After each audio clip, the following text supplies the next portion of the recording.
नमस्कार, सवाल इंडिया का में आपका स्वागत है। मैं हूं संकेत उपाध्याय। पंजाब कांग्रेस में ये जो सियासी संग्राम है, ये समझ में नहीं आ रहा कि कौन किससे लड़ रहा है या सब आपस में लड़ रहे हैं। तो पहले captain versus Sidhu versus Channi versus Sidhu versus captain versus केंद्रीय आला कमान वर्सेस, अब ये वर्सेस चलता ही जा रहा है।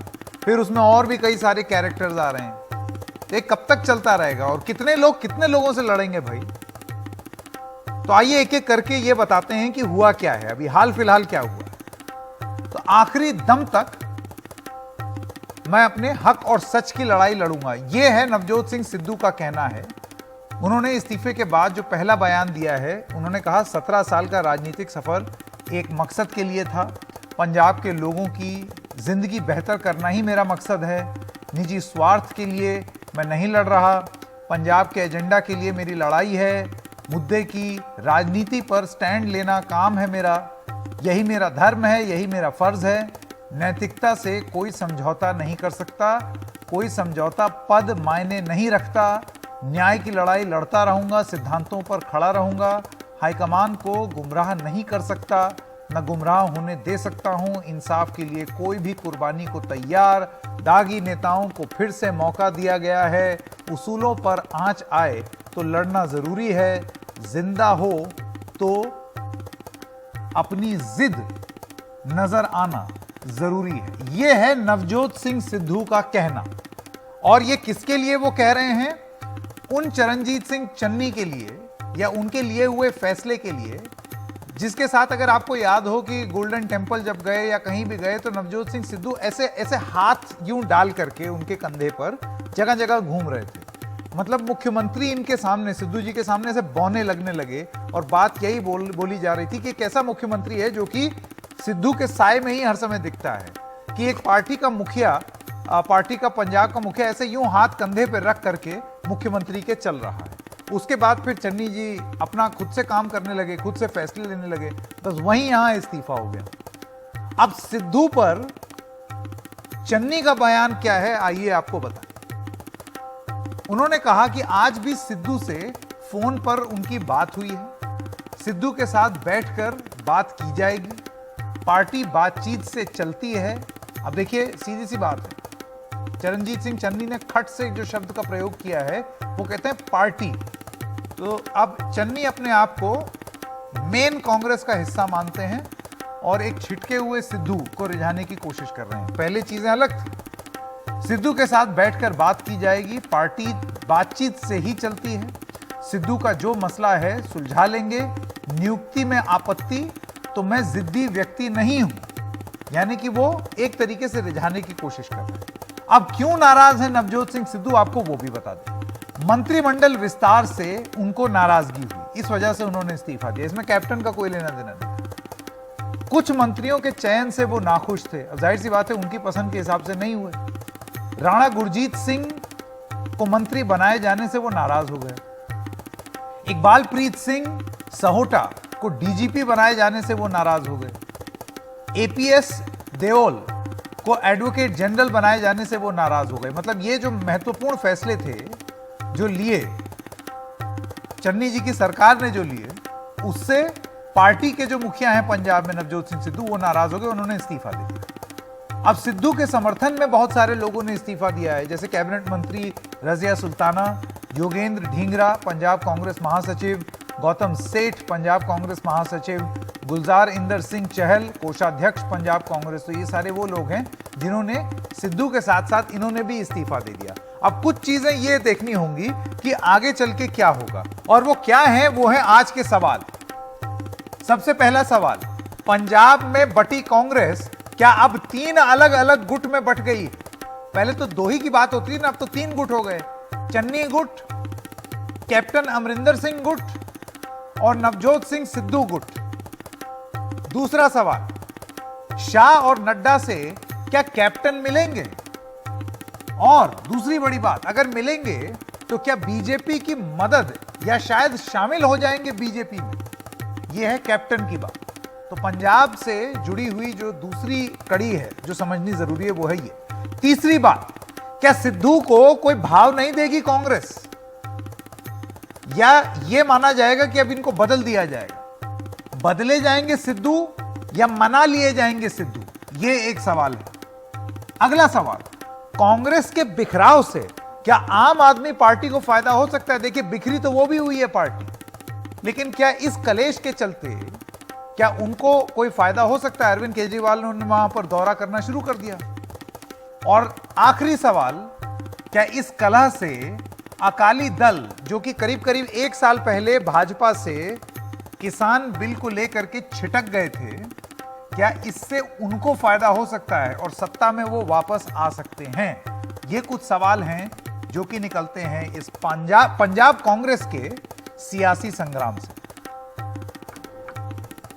मैं स्वागत करना चाहता हूं हमारे मेहमानों का। दिनेश चड्ढा प्रवक्ता हैं आम आदमी पार्टी के, डैनियल फ्रांसिस अब राजनीतिक विश्लेषक हैं, मंजीत राय नेता भारतीय जनता पार्टी पंजाब, और Vinod Sharma political editor Hindustan times. आप सब लोगों का बहुत बहुत धन्यवाद। मैं सबसे पहले आपसे शुरू करना चाहता हूं, डैनियल साहब, आप मुझे ये बताइए कि आपका क्या विश्लेषण है? आपको क्या लगता है कि ये जिस किस्म की स्थिति है, ये तो मेरे ख्याल से कोई भी नहीं बोलेगा कि ये कोई बहुत तगड़ी रणनीति के तहत ये कार्रवाई हो रही है और इससे कांग्रेस जो है वो स्ट्रीमलाइन होगी। कोई स्ट्रीमलाइन नहीं हो रही, सीधी सी बात है, पब्लिक में छीछा लेदर हो रही है कांग्रेस पार्टी की। मैं आपसे ये जानना चाहता हूं कि आपको लगता है कि कांग्रेस में एक जो पॉलिटिकल एडवाइजर होता है, अहमद पटेल मार्का पॉलिटिकल एडवाइजर, आज उसकी कमी खल रही है या महसूस हो रही है? ऐसा लग ही नहीं रहा कि ये क्राइसिस एक ऐसे पार्टी में हो रहा है जो 130 साल पुरानी पार्टी हो, जिसने 60-65 साल देश पर राज किया हो, जिसको राजनीति की पकड़ बहुत मजबूत हो। ऐसा लग ही नहीं रहा। ये लोग कर क्या रहे हैं? मुझे तो कांग्रेस पार्टी को मैं सोच सोच के ये परेशान हो जाता हूं, इनको जीतना है या जानबूझकर हारना है। जिनके ऊपर ये दाव लगाते हैं वो भरोसे के नहीं, जिनके जो भरोसे के हैं उनको ये हटाना चाहते हैं। और राजनीतिक जीत, राजनीतिक फायदा या नुकसान, इसके बारे में तो ये लोग चर्चा ही नहीं करते। आप ऐसे अगर पार्टी चलाएंगे तो आपकी सरकारें जो बची कुची है वो तो निकल ही जाएगी, लेकिन जो लोगों का जो विश्वास है आपके ऊपर से वो पहले ही कम हो चुका है, वो तो उठ जाएगा। आपने सिद्धू को बनाने की जरूरत ही नहीं थी, आपने उसको बना दिया। फिर बना देने के बाद उसको आपने इस्तेमाल किया कि कैप्टन को हिला दे। कैप्टन को हिला देने के बाद चन्नी को आपने मुख्यमंत्री बना दिया। और आपको ये तो अंदाजा होना चाहिए था कि इसके बाद शायद पंजाब में कांग्रेस पार्टी स्टेबल नहीं रहेगी। और आज सिद्धू ने देखो क्या कर दिया। अभी आगे जाके ये मामला कहां जाता है, कहां अंदर होता है, इसका ये तो कोई नहीं बता सकता, क्योंकि सिद्धू तो अनप्रिडिक्टेबल है ही और अनस्टेबल तो है ही है। लेकिन कांग्रेस पार्टी भी बहुत स्टेबल नहीं है पॉलिटिकली, जो ऐसे कुछ खास निर्णय ले सके जहां पे इस समस्या का समाधान हो सके। जी विनोद शर्मा जी, मैं आपके पास आना चाहता हूं। आप इसको पूरे प्रकरण को किस तरीके से देख रहे हैं? बैड हैंडलिंग तो है ही, इसमें तो कोई दो राय नहीं है। परमिंदर सिंह सेठी जी, प्रवक्ता अकाली दल के, भी हमारे साथ जुड़ गए। विनोद जी, खराब हैंडलिंग तो है ही, लेकिन मैं आपसे ये जानना चाहता हूं कि क्या अब ये मान लिया जाए कि कांग्रेस जो एक 3 तरफा लड़ाई जो कांग्रेस के अंदर शुरू हो गई है पंजाब में, इसका निश्चित खामियाजा भुगतना पड़ेगा पार्टी को आगामी चुनाव में? देखिए, ये बात सच है कि कांग्रेस जो है वो गलतियों का जुलूस है आज के दिन पंजाब में, और जगह पे भी है, लेकिन पंजाब में जमावड़ा गलतियों का ज्यादा है। उसका मुख्य कारण यह है कि जिस तरह से इन्होंने कैप्टन को हटाया, वो किसी भी वरिष्ठ व्यक्ति को हटाने का तरीका नहीं था। ये बात सच है कि कैप्टन के खिलाफ एंटी इनकम्बेंसी थी, कुछ विधायक उनके खिलाफ हो गए थे, तो उनको एक अच्छे तरीके से कहा जा सकता था कि अब आप त्याग पत्र दें, एक जनरेशन शिफ्ट हम चाहते हैं। और उसके बाद ये भी हो सकता था कि सिद्धू साहब अगर वो इतना शोर ना मचाते और इतना प्रहार न करते कैप्टन पर, और इतना, मैं कहूंगा ये शब्द उचित तो नहीं है, लेकिन गाली गलौच ना होता, तो सिद्धू को भी मैं समझता हूं चांस मिल सकता था मुख्यमंत्री बनने का। अब सबसे बड़ी प्रॉब्लम क्या है कि नवजोत सिद्धू अपने आप को वहां का डी फैक्टो नेता समझते हैं, और आज के दिन वहां पे डी ज्योरे नेता जो हैं वो चरणजीत सिंह चन्नी है। उनसे गलती यह हुई है संकेत सिद्धू से कि कैप्टन से तो लड़ लिए और जीत लिए, क्योंकि कैप्टन की उम्र हो गई थी, उनके खिलाफ एंटी इनकम्बेंसी थी, कुछ विधायक भी विचलित थे उनसे। लेकिन जो नया जो मुख्यमंत्री है, इसके खिलाफ मोर्चा खोलना वो तो कुछ ऐसा ही है जैसे अंग्रेजी में कहावत हो, to cut your nose to spite your face. इन्होंने जो गलती की है उसके साथ पंजाबी में शब्द है पंगा लेके, और वो भी सार्वजनिक तौर पर। देखिए, सिद्धू साहब ने एक लबादा पहनाने की कोशिश की है अपनी व्यक्तिगत महत्वाकांक्षा को, ये कहकर कि भाई जो लोग जिन्होंने जो लोग मिले हुए थे अकाली दल से या वकील था अकाली दल का, सैनी का जो पहले पुलिस चीफ थे, एजी उसको बना दिया, डीजीपी नया टेम्परेरी डीजीपी है। तुम जानते हो साकेत संकेत की डीजीपी परमानेंटली नहीं लगाया जा सकता है जब तक कि 3 मेंबरी पैनल यूपीएससी को ना भेजी जाए और वहां से वो वेट होकर वापस आए, और उन्हीं में से एक लगता है। और मुख्यमंत्री का सहला अधिकार होता है कि डीजीपी कौन हो उसका सिलेक्शन करने का। ये सुपर टाइम स्केल वाली पोजीशंस हैं। बिना अपनी सिलेक्शन के डीजीपी होने के क्या मुख्यमंत्री अपना प्रांत चला पाएगा? उनको दूसरा गुस्सा इस बात का है कि सुखजिंदर रंधावा को गृह मंत्रालय दे दिया गया। देखिए, आज के दिन क्या है कि जो लोग सिद्धू साहब के साथ थे उन लोगों से भी सिद्धू नाराज है जी, क्योंकि उनको लग रहा है कि ये मुझसे आगे निकल रहे हैं। मैं आपसे गुजारिश करूंगा आप हमारे साथ बने रहें। कपिल सिब्बल की एक प्रेस कॉन्फ्रेंस आ रही है जो कि पंजाब की स्थिति पर वो कुछ बोल रहे हैं, आइए सुनते हैं वो क्या कह रहे हैं। This is something that the party will address, provided the party has a full-fledged conversation. Sir आपने जो मांगे रखी हैं, अब बातें करी 1.5 साल सवा साल हो गया, अभी तक कोई सुनवाई नहीं हुई। अगर ऐसा ही चलता रहा, कोई सुनवाई नहीं होती रही, तब आप लोग क्या करेंगे? जब चलता रहा तो फिर हम भी देखेंगे, हम भी चलेंगे, एक पार्टी के साथ ही चलेंगे। लेकिन सर आप कह रहे हैं कि आप लोग बातचीत के लिए तैयार हैं। कोई अध्यक्ष नहीं है सिब्बल साहब, 1 सेकेंड सिब्बल साहब, आपने कहा पार्टी में कोई अध्यक्ष नहीं है, एक अंतरिम अध्यक्ष के तौर पे सोनिया गांधी क्या फैसले लेने के लिए अधिकृत नहीं है? नहीं, देखिए, इसके बारे में मैं कह चुका हूं, जो कहना था। सवाल आपने पूछ लिया, मैंने उसका जवाब दे दिया, उसके आगे सवाल उठाने की जरूरत है। सर आप कह रहे हैं कि आप लोग बातचीत के लिए तैयार हैं, बातचीत करना चाहते हैं, और किन लोगों से करना चाहते हैं जो आपसे बातचीत नहीं कर रहे हैं? मुझे नहीं पता भैया, आप भी जानते हो, मैं भी जानता हूँ। काय को ये सवाल? आपको लगता है ऐसा ही चलता रहा तो कोई और विकल्प आ जाएगा? सर विपक्ष उसमें कहा गया कि कांग्रेस डूबता जहाज है और उसको बचाना जरूरी है, देश को बचाना है। तो वहाँ हमारे स्पोक्समैन बैठे हुए थे ना, उनसे पूछिए। सर आपको लगता है कि विपक्ष में कोई और विकल्प आ जाएगा अगर कांग्रेस पार्टी की हालत सही नहीं तो 2024? देखिए, सबसे बड़ा मुद्दा अपार्ट फ्रॉम ऑल दिस एक ये भी है कि पार्लियामेंट जब चलती है तो कई गंभीर मुद्दों पे चर्चा होनी चाहिए। अभी देखो, पेगासस की बात हुई, ठीक है ना, और पेगासस में आपको मालूम है कि आपके मोबाइल फोन के द्वारा जो आप कर रहे हो, बातचीत कर रहे हो, वो सरकार सुन सकती है। अब ये मुद्दे तभी उठेंगे ना पार्लियामेंट में, अगर पार्लियामेंट में चर्चा होगी।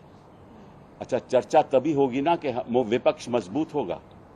विपक्ष मजबूत तभी होगा ना अगर कांग्रेस मजबूत होगी, और अगर विपक्ष मजबूत नहीं होगा, कांग्रेस मजबूत नहीं होगी, तो चर्चा होगी कैसे? और हम सवाल कैसे पूछेंगे सत्ता पक्ष से? जवाबदेही कैसे होगी? तो इसका नुकसान केवल हमारे देश को नहीं हो रहा। कांग्रेस का नुकसान होना मतलब देश का नुकसान होना, देश के भविष्य का नुकसान होना। कांग्रेस का कमजोर होना मतलब देश की नींव का कमजोर होना।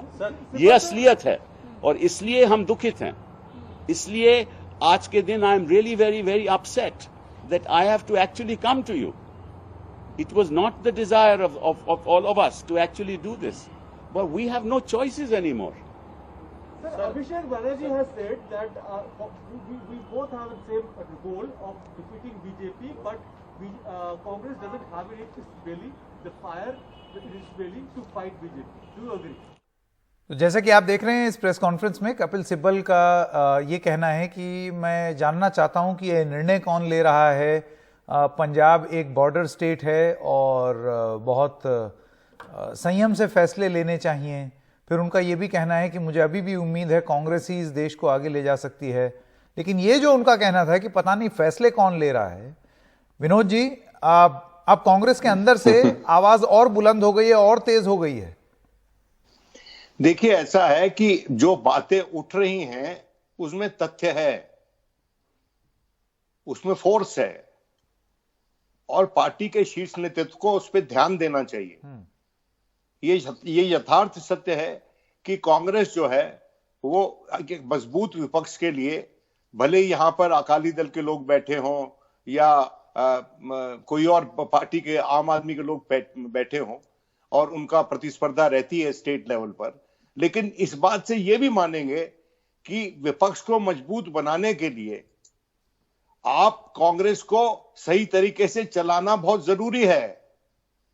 कांग्रेस विम्सिकली नहीं चलाई जा सकती, और विम्सिकल चलाने के कारण ही जिस तरह का आप वहां पर अपवाद देख रहे हैं वो आपको लग रहा है, आपको सामने नजर आ रहा है। नहीं, बिल्कुल वो बात सही है, लेकिन अगर हर बार जो है नवजोत सिंह सिद्धू वो उसूल बोल करके कि मैं उसूल और आदर्श के चलते ही चलूंगा, ऐसे तो वो हर चीज में मुख्यमंत्री के फैसले पर सवाल खड़ा कर देंगे, वो काम ही नहीं करने देंगे। यही सबसे बड़ी प्रॉब्लम, देखिए यही सबसे बड़ी प्रॉब्लम है। नवजोत सिद्धू ये समझते हैं कि उनका जो व्यक्तिगत सच है वही अल्टीमेट सच है। हाँ, आज के दिन उनका व्यक्तिगत सच है और उसका मुकाबला चीफ मिनिस्टर के व्यक्तिगत सच से है।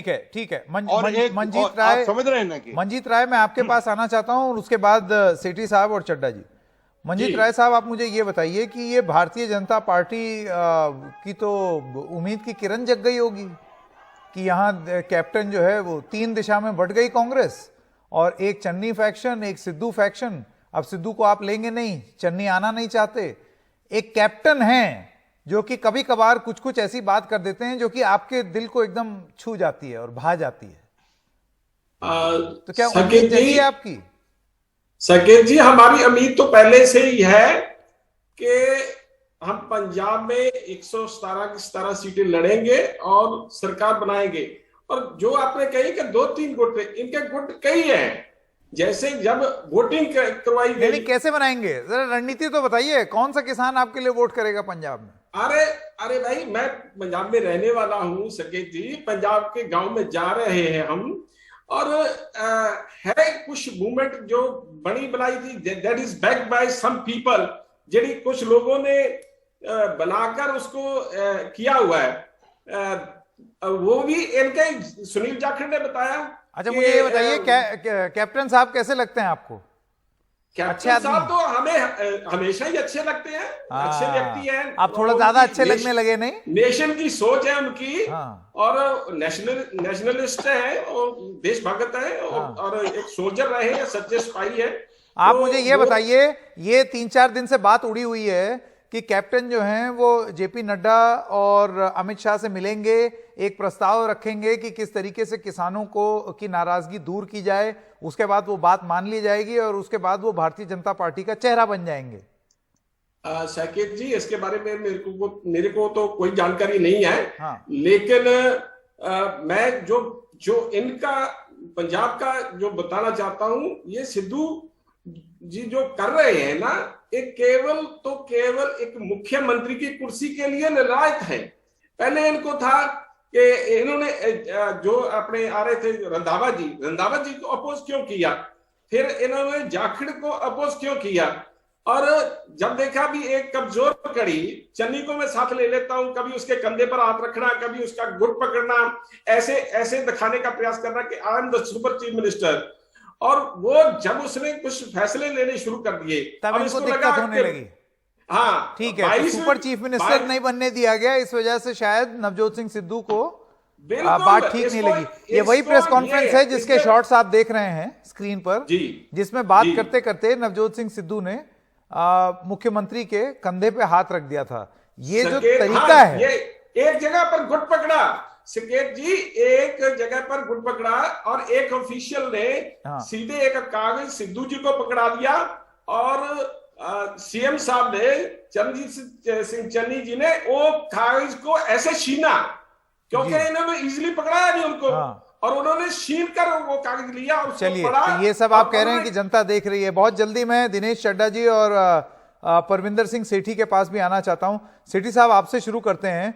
ये जो भारतीय जनता पार्टी ने गुजरात में किया है, साल 1.5 साल का गैप दे करके उन्होंने सब पूरे घर के बदल डाले कि कम से कम 1.5 साल का पीरियड रहे कि वो गुजरात में कुछ बदल सकें या कुछ बदलाव लोगों के सामने लेकर के जा सकें। ये पंजाब में ये देखने को नहीं मिला। यहां पर ये सब 4-5 महीने अब बचे हैं, तभी हो रहा है कांग्रेस में।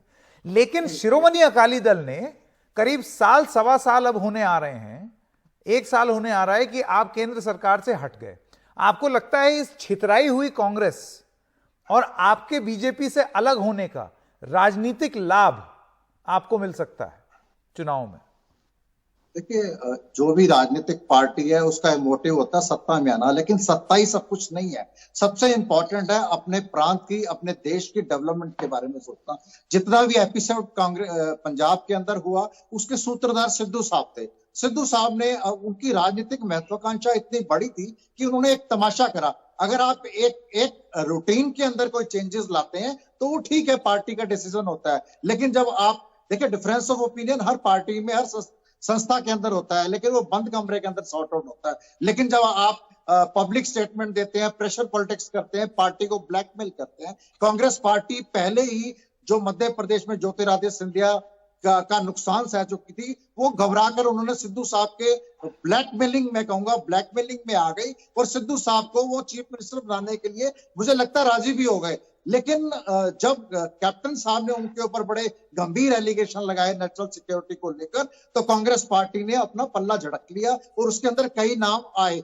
देखिए, मैं आपको बताता हूँ, हमारे पार्टी अध्यक्ष सुखबीर सिंह बादल जी ने सबसे पहले ये अनाउंस करा था कि जो हमारा डिप्टी सीएम होगा वो दलित वर्ग से होगा। उसके बाद सभी पार्टियों के अंदर होड़ लग गई अपने अपने पार्टी में कोई डिप्टी सीएम, कोई सीएम बनाने के लिए। तो उन्होंने ये दलित उस बात से कन्विंस होकर चरणजीत सिंह चन्नी जी को बना दिया। सिद्धू साहब ने इसमें भी कॉम्प्रोमाइज कर लिया। उन्होंने सोचा कि मैं चन्नी साहब को रिमोट कंट्रोल से चला लूंगा। लेकिन चन्नी साहब पढ़े लिखे और पुराने क्या कहते हैं, राजनीतिक है, और उनके ऊपर मुझे लगता है हाईकमांड का भी हाथ है, और उन्होंने ये होने नहीं दिया। जब सिद्धू साहब ने देखा कि मेरे कोई डिसीजन में, चाहे एडवोकेट जनरल है, चाहे चीफ सेक्रेटरी है, चाहे होम मिनिस्ट्री है, तो इससे ये उन्होंने ये हंगामा करा। और मैं ये कहना चाहता हूं, उन्होंने इस व्यवहार से ये निर्देश करते हैं कि वो एक इनकॉम्पिटेंट व्यक्ति हैं, इनकॉम्पिटेंट लीडर हैं। जो एक पार्टी प्रदेश अध्यक्ष होता है वो एक बड़ी पोजीशन होती है, वो जाके वो बार बार इस्तीफा देना और इस तरीके की हरकतें करना जब आप पोजीशन ऑफ पावर में हैं, वो शोभा नहीं देता। दिनेश चड्ढा जी, मैं आपके पास आना चाहता हूं। दिनेश चड्ढा जी, आपको लगता है कि आम आदमी पार्टी के लिए भी एक उम्मीद की किरण है?